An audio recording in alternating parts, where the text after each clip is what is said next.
O Humberto Eco, ele na década de 70 para 80, ele escreveu um livro muito interessante, e as novas tecnologias estavam ainda engateando naquela época, né? Não tínhamos Google, não tínhamos a rede de computadores como temos hoje, a internet, né? E Humberto Eco, o título desse livro é muito interessante, ele chama-se Integrados e Apocalípticos. E ele fala integrados eram as pessoas que estavam se adequando rapidamente às novas tecnologias, os apocalípticos que viam a tecnologia como um mal do século XX e XXI que se aproximava na época dele. O reinado do anticristo, né? Isso, como se fosse aquela coisa que a marca da besta era o código de barra e coisas desse tipo. Na realidade, você colocou muito bem, Charles. O problema ultrapassa e não se limita à ferramenta ou à nova tecnologia. O problema de caráter está na pessoa. Então, naquela época, a gente pode até citar que todas as casas tinham Barça. Ou as casas que quem tinha dinheiro comprava Barça. O Almanac abriu. O Almanac abriu, a prestação, que era caro, e você copiava.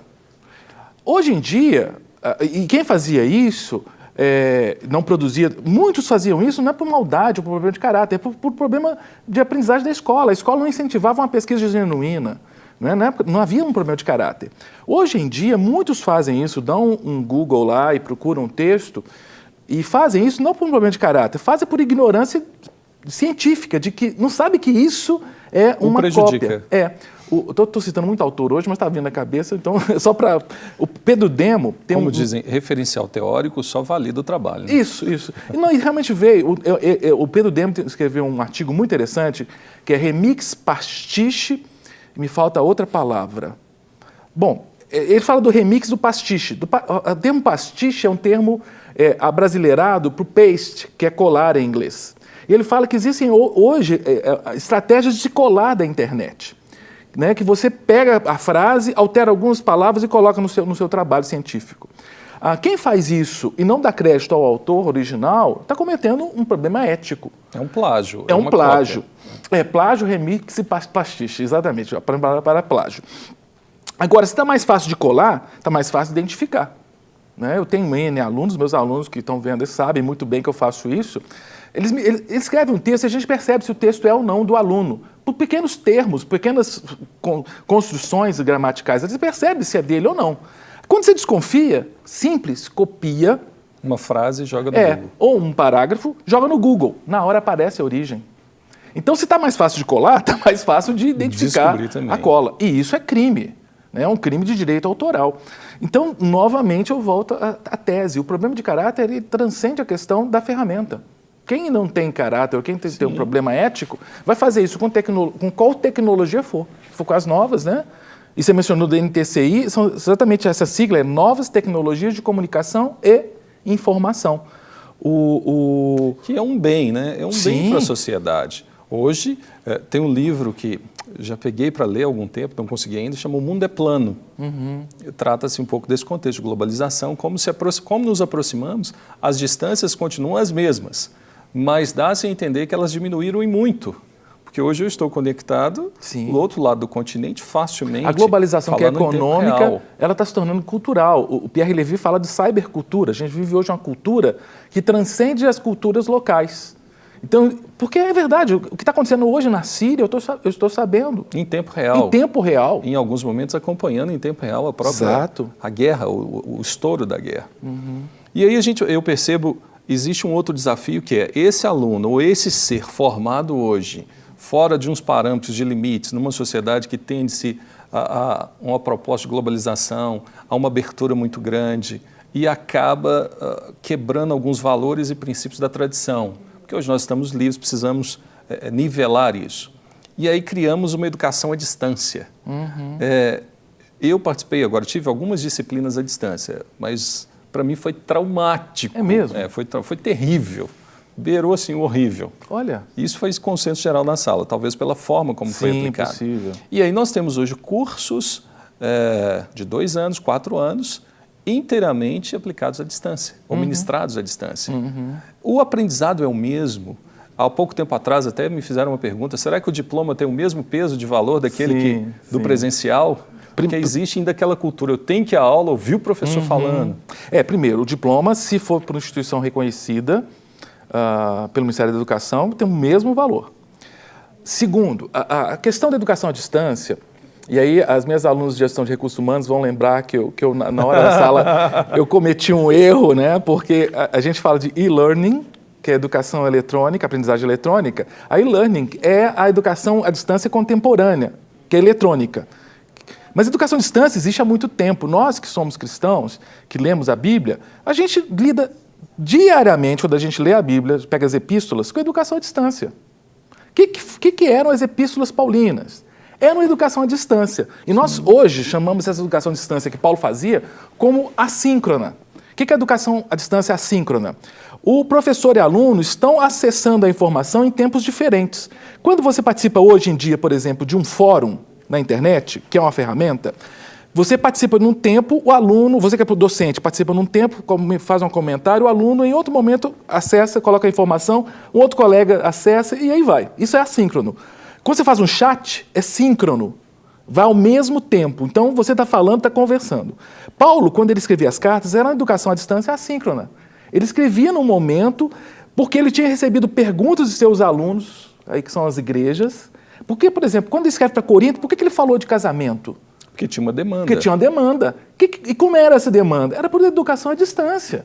Então, na realidade, a educação à distância é tão antiga quanto é a aprendizagem. Só que agora a gente tem a facilidade de fazer isso via internet. Agora, a tua experiência ruim, ela ocorreu, é uma circunstância como a gente tem experiências ruins na educação presencial. Verdade. Né? Depende muito do feedback que o professor dá, se ele responde em tempo. A gente pensando nisso tudo, tem tantos... a Bíblia nos permeia por tudo, né, Cássio? Estou pensando aqui nos 10 mandamentos, um download, vamos dizer assim. Exatamente. Que me perdoe os teólogos, estamos fazendo uma heresia, mas nada mais é do que uma adequação para a nossa linguagem. Baixar. Deus deu e foi escrito ali. Ó, vamos fazer um download, vamos escrever. Ok. É alguma escrita, talhada numa pedra, de uma forma escrita, um registro, uma comunicação entregue a um público, para que se tornasse ali uma regra de fé e prática deles. Exatamente. Então, se começássemos a observar isso, vamos ver que Deus já traz isso desde a origem. Sim, é verdade? Sim. E a educação à distância é importante para a sociedade de hoje, que a gente vive mais distante no sentido físico. Mas é importante também o aluno que está em casa se dedicar, né?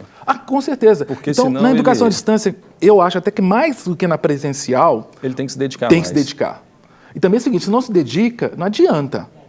Porque os prazos na educação à distância são mais rigorosos. Não tem. Fechou o sistema, fechou o portal, por exemplo, você não tem jeito. Seja isso que consiga educar. Cássio, a gente está caminhando para terminar o programa, passa rápido, mas tem um vídeo que a gente comentou aqui sobre crianças, né? Seria legal. E tem um vídeo muito bonito, muito interessante, que eu queria que você em casa assistisse conosco. São crianças e a forma como elas já raciocinam hoje dentro da tecnologia.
Cássio, aí é com você.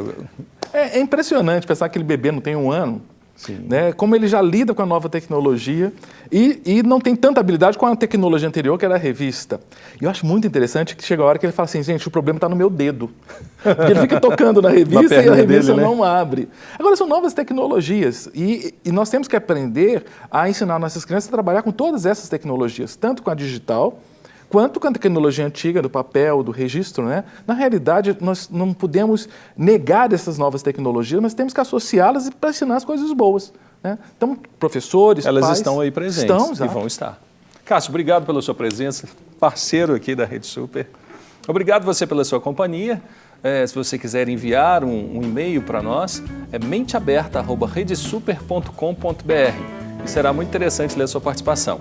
E pensando e refletindo sobre esse tema de hoje, o que é o programa Mente Aberta? É justamente levar para você uma reflexão de que alguns cristãos às vezes são muito radicais, então entendem que toda tecnologia é do diabo. Não é por aí. Tenha uma mente aberta e aprenda a raciocinar de uma forma bíblica e diferente. Porque as crianças, os jovens e os idosos, eles entraram nesse mundo da tecnologia. E em alguns momentos isso é necessário. Isso pode ajudar no serviço do culto da igreja, isso pode ajudar no trabalho com os missionários, isso pode ajudar a fazer missões em locais onde nós não conseguimos chegar. Então use a tecnologia, não tenha medo dela e principalmente não julgue aquilo que ainda você não conhece. Tenha uma mente aberta e sirva a Deus com alegria. Muito obrigado pela sua participação e até a próxima.